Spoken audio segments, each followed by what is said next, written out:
শুক্রবার যখন আসবে, বৃহস্পতিবার সন্ধ্যা থেকে শুক্রবার সন্ধ্যা পর্যন্ত এই আমলটা সবচাইতে বেশি পরিমাণে করবো। আমাদের পরিবারে, বাসা বাড়িতে নিজেরা আমরা আমল শুরু করবো। ভাই, আমাদের দুনিয়া থেকে যাওয়ার সময় টাকা পয়সা, পদ পদবী, নাম যশ খ্যাতি কিচ্ছু যাবে না, সব থেকে যাবে ভাই।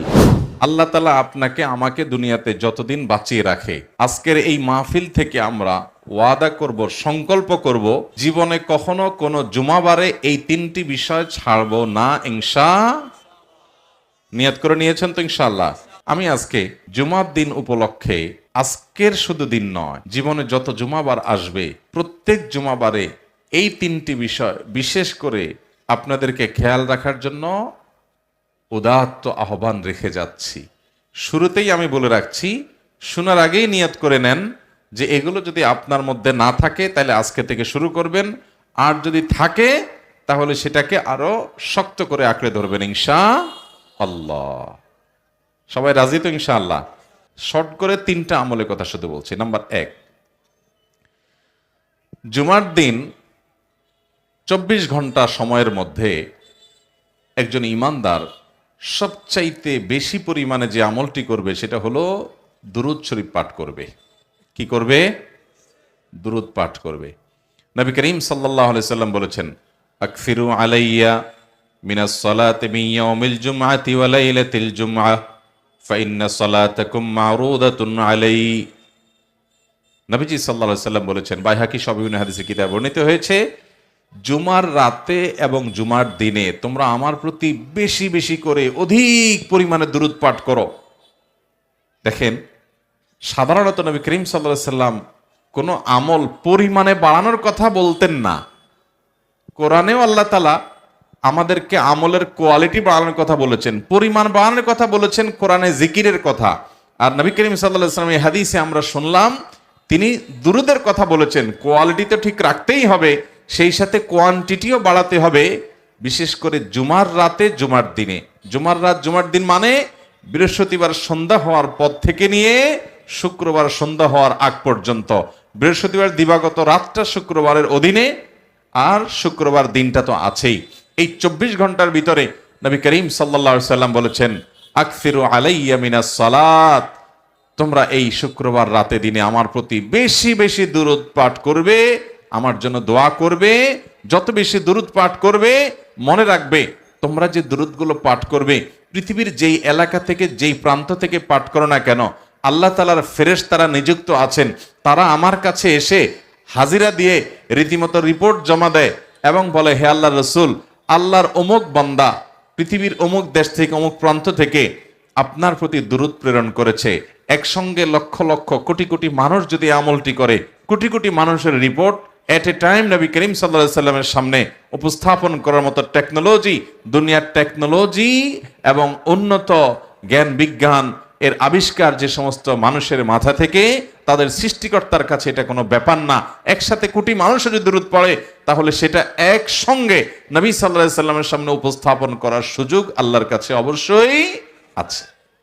মোহতারাম হাজরিন, দুরূদ পাঠের সবচেয়ে শ্রেষ্ঠ সিজন, দুরূদ পাঠের সবচাইতে শ্রেষ্ঠ সিজন, দুরূদ পাঠের সবচাইতে শ্রেষ্ঠ মৌসুম হলো শুক্রবার।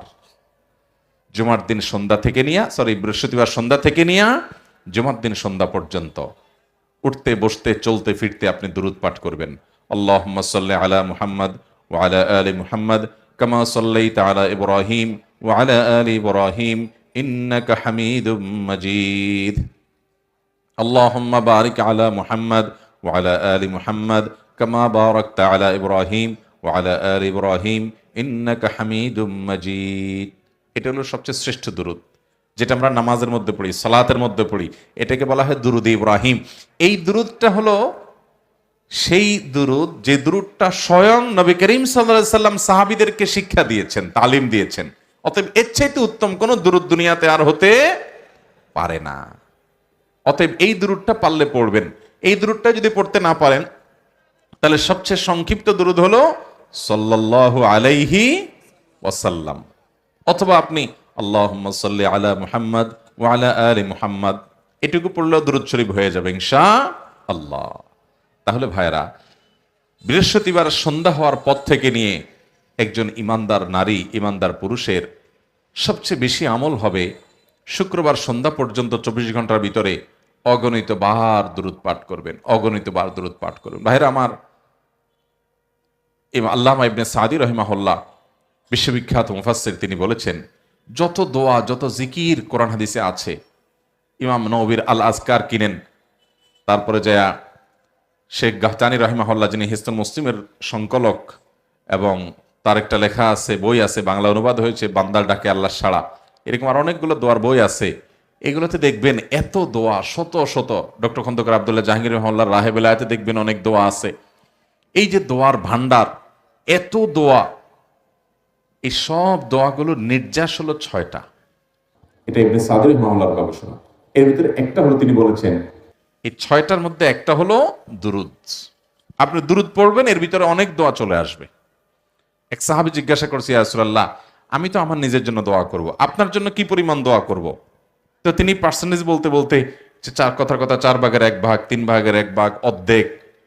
নবী করিম সাল্লাল্লাহু আলাইহি সাল্লাম পুরো সন্তুষ্ট হচ্ছিলেন না। যখন বলেন আমার পুরো 100 ভাগ দোয়া আপনার জন্য করব, নবী করিম সাল্লাল্লাহু আলাইহি সাল্লাম বলেন যে ইদান তুগফার যামবুক ওয়া তুকফা হাম্মুক, যদি সেটা তুমি করতে পারো যে তোমার সকল দোয়াতে আমাকে শামিল রাখতে পারো, তাহলে তোমার সকল গুনাহ মাফ হয়ে যাবে, সকল পেরেশানি দূর হয়ে যাবে, সকল টেনশন আল্লাহ তাআলা দূর করে দিবেন। মান সাল্লা আলাইয়া মাররাতান সাল্লাল্লাহু আলাইহি আশারা, নবীজি সাল্লাল্লাহু আলাইহি সাল্লাম বলেছেন যে আমার প্রতি একবার দুরূদ পাঠ করে আল্লাহ তাআলা তার প্রতি 10 বার রহমত নাজিল করেন। আপনার জীবনে 10টা জায়গায় বিপদে পড়েছেন, পেরেশানিতে পড়েছেন, আল্লাহর রহমত ছাড়া উপায় নাই। প্রতি মুহূর্তে আল্লাহর রহমতের দরকার, কিন্তু কোথাও বিশেষভাবে আল্লাহর রহমতের মুখাপেক্ষী আপনি হয়ে পড়েছেন। আল্লাহ তাআলা একবার দুরূদ যদি আপনি হক আদায় করে সুন্দর মতে পাঠ করেন, তো আপনার জীবনে 10 জায়গায় আল্লাহ তাআলা রহমত নাজিল করবেন। ভাইরা আমার, আমরা আমাদের নবীজি সাল্লাল্লাহু আলাইহি ওয়াসাল্লামের প্রতি দুরূদ প্রেরণ করলে তার কোনো লাভ নাই। তার লাভ আল্লাহ তাআলা তার প্রতি রহমত এমনিই করবেন তার নবীর প্রতি, আমরা দোয়া করি বা না করি। কিন্তু আমরা যদি দুরূদ পাঠ করি তাহলে সবার আগে আমাদের লাভ হবে। অতএব এই দুরূদ সবসময় বেশি বেশি করে পাঠ করবেন, মুখের ভিতরে চলতে থাকবে।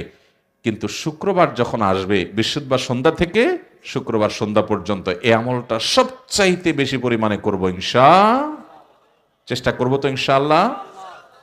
দিল থেকে যারা ওয়াদা করেছেন, আমি আমার কথা বলি, আলহামদুলিল্লাহ, আমি আমার কথা বলার উদ্দেশ্য হলো আপনাদেরকে উৎসাহ দেওয়া। আমার পরিবারের ছেলে মেয়েকে, পরিবারকে, আমার সাথে, এমনকি আমার ড্রাইভার সাহেবকেও আমি মাঝে মধ্যে বলি, আমরা স্মরণ করাই। বৃহস্পতিবার হলে একজন আরেকজনকে স্মরণ করাই। আমি শুধু বলা না যে তোমরা আজকে দুরূদের আমল শুরু করছো, কে কতবার করছো, শুরু করছো তো। অতএব আমরা আমাদের পরিবারে, বাসা বাড়িতে নিজেরা আমরা আমল শুরু করবো। ভাই, আমাদের দুনিয়া থেকে যাওয়ার সময় টাকা পয়সা, পদ পদবি, নাম যশ খ্যাতি কিচ্ছু যাবে না, সব থেকে যাবে ভাই। একটা কম দামের কাপড় নিয়ে পুরো শরীরের সব কিছু খুলে পকেট থেকে মানিব্যাগটাও রেখে দিবে, মোবাইলটাও রেখে দেওয়া হবে, সব কিছু রেখে দেওয়া হবে, আপনার কিচ্ছুর সাথে দেওয়া হবে না ভাই। একটা কাপড়ের টুকরা নিয়ে যাবেন সাথে, আপনার সাথে আসল যাবে হলো আল্লাহ তাআলার কুদরতি যে ডাকপিয়ন আছে, তাদের মাধ্যমে আপনার আমল নামাগুলো চলে যাবে। আল্লাহ তাআলা বলেছেন, ওমা তুকদ্দিমু লিআনফুসিকুম মিন খাইরিন তাজিদুহু ইনদাল্লাহ, দুনিয়া থেকে যে ভালো কাজগুলো পাঠায় দিবা, আল্লাহর কাছে যায় দেখবা সব আছে। অতএব বেশি বেশি দুরূদ পড়বো তো ইনশাআল্লাহ, লাভ আমার হবে, লাভ আপনার হবে। আমি বিভিন্ন জায়গায় বলি, ভাইরা, আমার জীবনে এমন কিছু পরিস্থিতি আসছে, দেয়ালে পিঠ থেকে গেছে, মনে হয়েছে যে আল্লাহ তাআলা এই মুহূর্তে অলৌকিক কোনো সহযোগিতা না করলে আমার বোধহয় আর রক্ষা নাই। এই ধরনের বিপদ, আল্লাহর শপথ করে বলছি। একটা ঘটনা তো স্পষ্ট এখনো মনে আছে, যে এই মুহূর্তে আল্লাহ তাআলার বিশেষ সাহায্য ছাড়া রক্ষার কোনো উপায় নাই, এরকম একটা পরিস্থিতির মধ্যে পড়ে গেছে। আমি ওই বিপদ শুরুর থেকে নিয়ে উদ্ধারের আগ পর্যন্ত মুখ দিয়ে দুরূদ এবং আরেকটা হলো ইস্তেগফার কন্টিনিউয়াস চালাইতে রয়েছি, কন্টিনিউয়াস অনবরত পড়তেই ছিলাম। বাথরুমের টাইম বাদে, নামাজের টাইম বাদে, আর পুরো সময়টাতে চেষ্টা করছি পড়ার। এমন ভাবে আল্লাহ তাআলা সাহায্য করেছেন যে আমি কল্পনাও করি নাই এই টাইমে এটা হতে পারে। দুনিয়ার কোনো সিস্টেম বলো না, এরকম আমার সমস্ত আপনার বুদ্ধি, আমার কল্পনা জল্পনা ধারণা সবকিছুকে উল্টে দিয়ে অলৌকিকভাবে আমি দেখেছি আল্লাহ তাআলা আমাকে ওই জায়গায় সাহায্য করেছেন। দুরুদের আমলটা এমন আমল, পেরেশানি দূরের জন্য মহৌষধ। জান্নাতে আপনার মর্যাদা বৃদ্ধির জন্য সবচেয়ে বড় গুরুত্বপূর্ণ নিয়ামক, আল্লাহর রহমত পাওয়ার জন্য সবচেয়ে বেশি দরকারি জিনিস। দুরুদ পাঠ করবো তো ইনশাআল্লাহ বেশি বেশি। দুরুদ পাঠ সবসময় করবেন, কিন্তু জুমাবার শুক্রবার আসলে সবচেয়ে বেশি পরিমাণে যেটা করবেন সেটার নাম কি খেয়াল রাখবেন তো ইনশাআল্লাহ। দুরুদ পাঠের এই আমলটা এত গুরুত্বপূর্ণ, এত মর্যাদাপূর্ণ যে এই আমলটা যেন আমরা বেশি বেশি করে করতে পারি। এই জন্য আল্লাহ রাব্বুল আলামিন এটার জন্য অজু করার শর্ত রাখেন নাই। কারণ অজু করে যদি করা লাগতো তাহলে শীতের দিনে অজু কতক্ষণ ধরে রাখা যায়, আবার মানুষ অলসতা করে অজু করতে কষ্ট হয়ে যেত, দুরুদ পড়তে পারতো না। যে আমল সবচেয়ে বেশি গুরুত্বপূর্ণ ওইটা করাটা, অর্থাৎ যেটা পরিমাণে বেশি হওয়া দরকার ওইটা করাটা তত সহজ করে দেন আল্লাহ তাআলা। দুরুদের আমলটা পরিমাণে অনেক বেশি করতে হবে, আর এত বেশি বার অজু করাও কঠিন হয়ে যাবে। এই জন্য এই আমলটা আল্লাহর জিকির, সাধারণ জিকির এবং দুরুদ, এগুলোর জন্য অজুর শর্ত নাই, বিনা অজুতেও করা। এমনকি গোসল ফরজ হয়েছে ওই অবস্থায়ও আপনার দুরুদের আমল আপনি করতে পারবেন। বিশেষ করে অজু নাই এই অবস্থাটা আপনি দুরুদ করতেই পারবেন। অতএব ভাইরা আমার, দুরুদ পাঠ করবো তো ইনশাআল্লাহ। সবচেয়ে শ্রেষ্ঠ দুরুদ হলো দুরুদ ইব্রাহিম, যেটা বললাম সংক্ষিপ্ত দুরুদ, আল্লাহুম্মা সাল্লি আলা মুহাম্মদ ওয়া আলা আলি মুহাম্মদ বা সাল্লাল্লাহু আলাইহি সাল্লাম। এছাড়া আর কয়েকটা দুরুদ আছে, যেই দুরুদগুলো বিভিন্ন বই পুস্তকে আপনারা দেখেন। দুরুদে হাজারি, দুরুদে লাখি, দুরুদে তুনাজ্জিনা, দুরুদে নারিয়া, এরকম আরো অনেক রকমের দুরুদের কথা আপনারা শুনছেন না শুনেন নাই? এই দুরুদগুলো নবী করিম সাল্লাল্লাহু আলাইহি সাল্লামের কোনো হাদিসে বর্ণিত হয় নাই। এই জাতীয় আরো যত দুরুদ আছে, এগুলোর অর্থের মধ্যে যদি কোনো শিরকপূর্ণ কিছু না থাকে, এগুলোর অর্থের মধ্যে যদি আপত্তিকর খারাপ কিছু না থাকে, দুরুদের মূল জিনিসটা হলো নবী সাল্লাল্লাহু আলাইহি সাল্লাম তার পরিবার এবং সাহাবীদের জন্য দোয়া, সেটা যদি থাকে তাহলে এরকম মানুষের বানানো দুরুদ পড়া যেতে পারে। কিন্তু উত্তম হলো নবী সাল্লাল্লাহু আলাইহি সাল্লামের শেখানোটা। কথা কি বুঝাতে পারছি?